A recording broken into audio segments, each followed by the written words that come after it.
ये कहानी है बिलासपुर गांव की, जहाँ पे सबीना और उसका परिवार एक साथ मिलकर रहता था। सबीना का पति काफी समय से बीमार था, इसकी वजह से वह कोई काम भी नहीं कर पाता था। या अल्लाह, अब क्या होगा? घर का सारा राशन तो खत्म हो गया है। रात को सबा और उसके अब्बू को क्या बना के खिलाऊंगी? सबा, बेटी सबा, कहाँ हो तुम? जी अम्मी, आपने बुलाया क्या? सबा की आवाज़ सुनते ही सबीन जोर जोर से रोने लगी। बेटा, घर का सारा राशन खत्म हो गया है और तुम्हारे अब्बू भी इतने दिन से बीमार है, काम पे भी नहीं जा पाए हैं। मैं क्या करूं? अम्मी, आप मत रोइए, आप परेशान क्यों हो रही हैं? मैं कोई ना कोई रास्ता ज़रूर निकाल दूंगी। आप बैठ के पहले एक कप चाय पी लीजिए, फिर हम शांति से कोई हल निकालेंगे।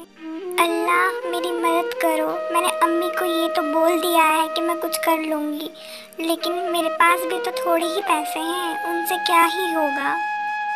सुबह बेटा, अपने लिए भी चाय बना लाती।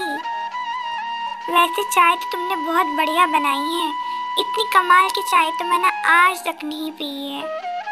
सबा अपने लिए भी चाय लेके बाहर बैठ जाती है और ये सोचने लग जाती है कि अब वो क्या करे।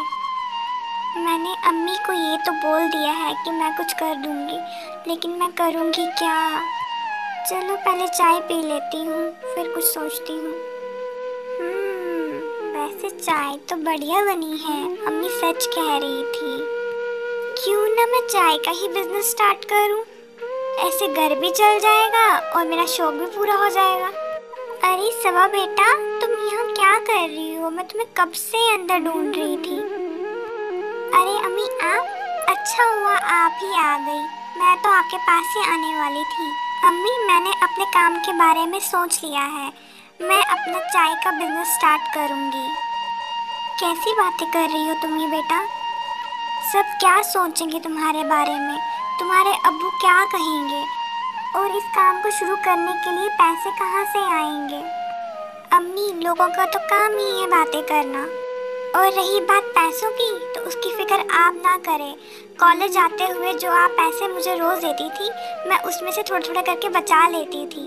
अगले दिन सुबह होते ही अपने काम के लिए निकल पड़ी।